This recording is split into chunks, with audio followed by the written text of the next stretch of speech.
So I want to talk about my declutterment and property preparation process and why it is unique and different than anybody else out there, because it's been proven to work both on investment properties, distressed properties, as well as downsizing and helping personal representatives prepare a property to be listed on the market or sold to an investor off market.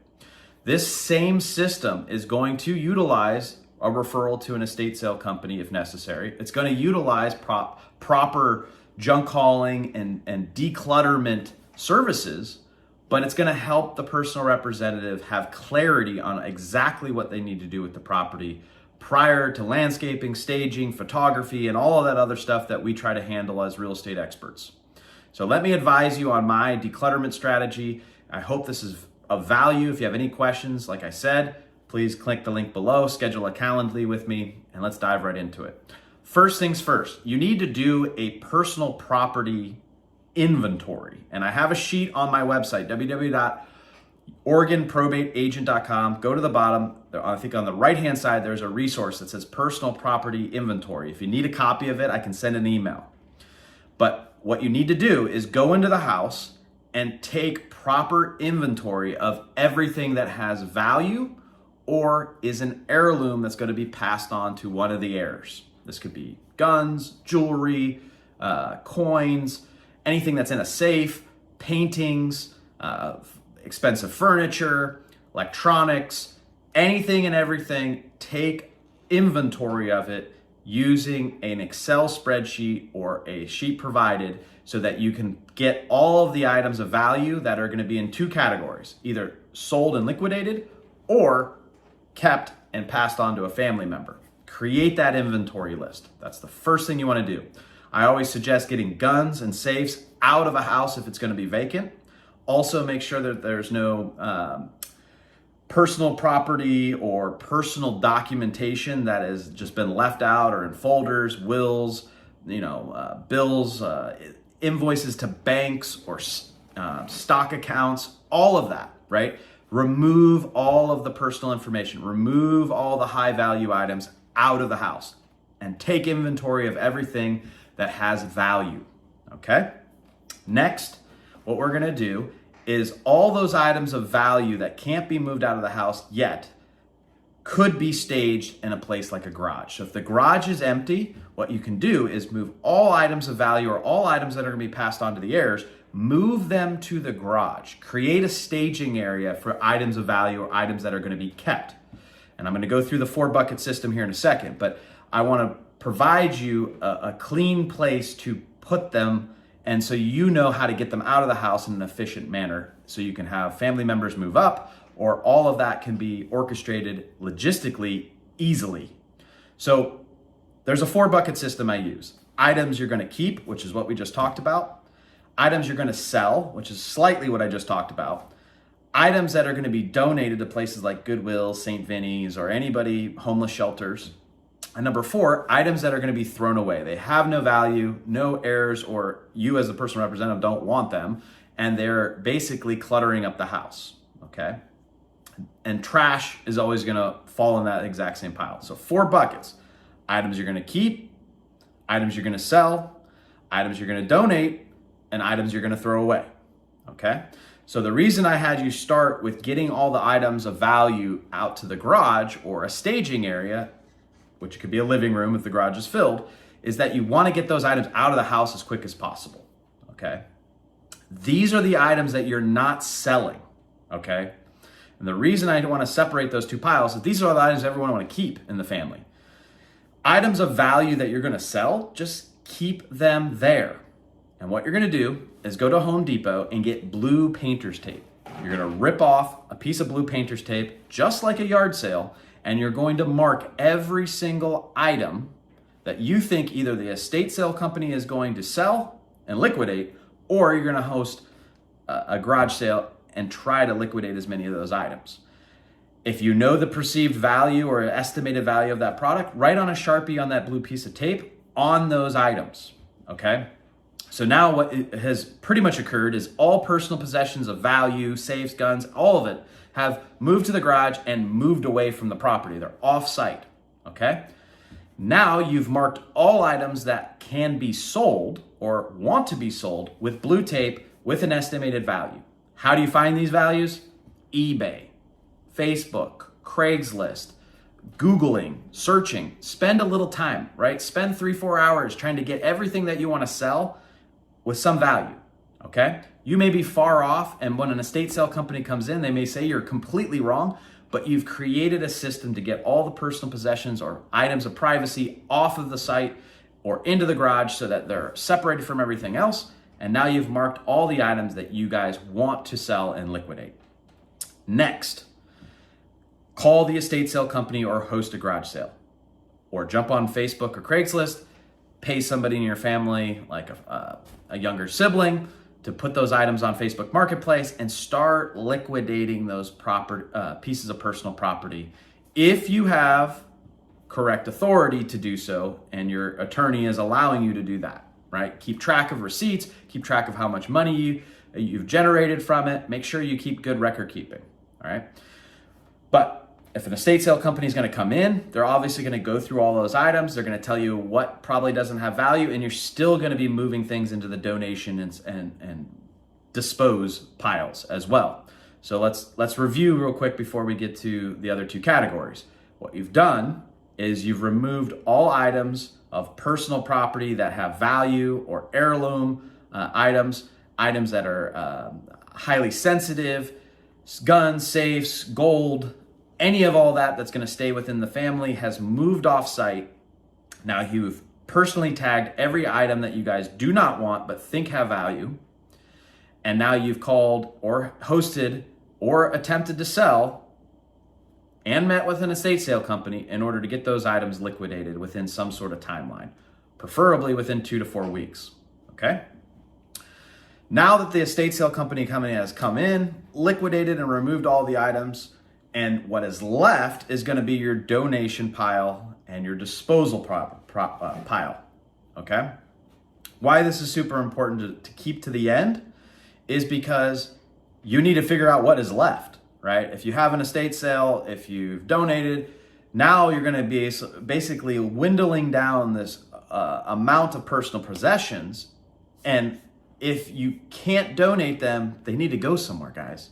I get this question a lot from personal representatives. They'll call me and they'll say, Dan, I can't get rid of this. I've tried to sell it. The estate sale company doesn't want it. I've tried to put it on Craigslist. I put it outside and said free. No one's taking it. Guess what, guys? It's got to be disposed of. It's got to go to the dump. So at that point, you're going to want to start piling those things, whether you get a 10-yard roll-off dumpster delivered to the house and put in the driveway, or you hire somebody to bring a flatbed trailer or any type of trailer to come and get items and take them to the dump. That would be a junk hauling services. Or yourself, rent a U-Haul, throw everything into it, take it to the dump, throw it away. Yes, we can help coordinate logistics and provide you references for everybody in that process. But everything that needs to be thrown away needs to be thrown away, and everything that needs to go to Goodwill, St. Vinny's, or any type of donation place needs to logistically get there. What is left? An empty house, right? No items of declutterment are left in the house. The house can now have its carpets cleaned. The house now can be staged if necessary. The house is no longer an area of staging. The place is no longer an area of personal property that is not going to go along with the sale of the property, okay? What's left is appliances, just like a vacant house is sold on the MLS. And so I want to provide you guys a good framework of what happens when you don't do that in that order. Because from experience, this is what happens. We go to take photography, there's still clutter. There's still items that look outside of the box. There's still items that do the best marketing value and don't put your best foot forward for all of the marketing and presentation. You take drone footage and you got a bunch of items and trash in the backyard, right? You try to take photos of the garage. It's just filled to the brim with stuff that we don't know what we're going to do with, right? People are overwhelmed. And so not only has that translated now into the marketing and promotion of that property, but also what it's done is added stress to the personal representative in the family to be scrambling now on the real estate timeline. From the time the house is empty to the time I can get it on the market is about 7 days, maybe even sooner. So you can't leave a bunch of staggered items. If you have a 9-to-5 job and you can only get over there the weekends, the most common problem is a delay in our listing agreement date. The problem with that is if you have a market that's going down each and every week, time is money. You're losing equity in the property for every week that you keep it on the market and it does not sell or be listed, okay? Once the property is vacant, once I can take photography it, once I can mark that property coming soon, or if it's gonna be an off-market sale that I'm gonna try to market to my investor list, I'm gonna need to be able to put a lockbox on that, so I'm gonna need keys. And so once we have a vacant house, keys, photography, and all of that marketing can start to be produced, I can also show it to people who may wanna buy it before it even hits the market. But if it's filled with items, guys, items equal money to the buyers. Let me reiterate that. Money is going to be needed to clean out a property. I've had to negotiate 4 days before closing, money off the purchase price of a property, which had to change all the loan documentation, all of the final closing statements, because a seller could not do or complete this process. They literally said to the buyers, hey, we're done. We'll give you $5,000 off the purchase price if you deal with this problem. So if that problem is there in the photos, if that problem is there when people are showing that property, do you think they're gonna give you full ask for that property? No, it isn't just a recipe for a lowball offer. It's a recipe for getting negotiated at, right? It's a recipe that you're not gonna be able to facilitate the proper sale in the order that it needs to occur because these items in the order of operations was not accomplished accordingly. And so I wanna stress here, guys, that this process is the exact same process I would do as an investor for distressed property to list it for myself, right? So put yourself in my shoes. I'm buying a property that is filled with junk, garbage, trash, has tons of rehab that needs to be done.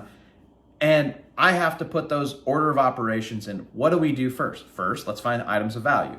Next, let's find items that can be sold. Next, let's find items that can be donated.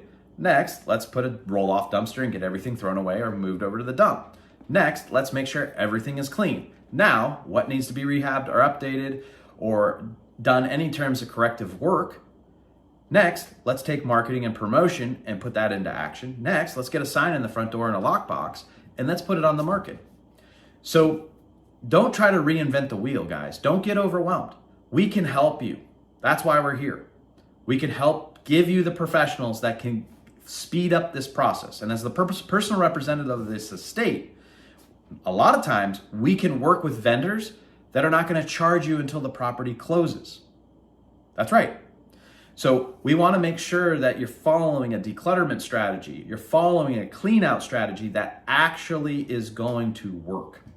And if you're somebody that is out of state, absentee personal representative, what I like to call it, you got to be very, very keen on who you're working with. There's a lot of real estate agents out there that know a lot of people. But when it comes to probate, when it comes to downsizing, you need to make sure you're working with a real estate agent that knows A, your budget or your capability of getting this type of sale or vendor relationship done in sequence, but also that you have somebody you can trust. They're the eyes on the ground, guys. They're your street team. And so don't hesitate in interviewing multiple real estate agents when it comes to probate. Don't hesitate to click the link below, schedule a Calendly with me. Let me walk through your current situation and kind of look at what do we need to do in what sequence, and let's create a custom plan to get your property sold and get the estate the most money possible. As always, guys, I'm here to be a resource. My phone number, my email address, I'm on Instagram, Oregon Real Estate Expert. Just do anything and everything possible to lean into my ability to help you in this process. If you're out of state, I can refer you to a probate agent in those areas that is going to be able to help you just the way I put things together. And I can even reiterate, this is my process, help them, they watch this video. So if you're out there, you're concerned, you're overwhelmed, you have a lot of paperwork, you don't understand the process, your attorney said they can handle everything, make sure you're talking to a few different people who can give you the right perspective and the right resources to help you facilitate this problem. All right, thanks so much. I appreciate it, and I'll see you in the next one.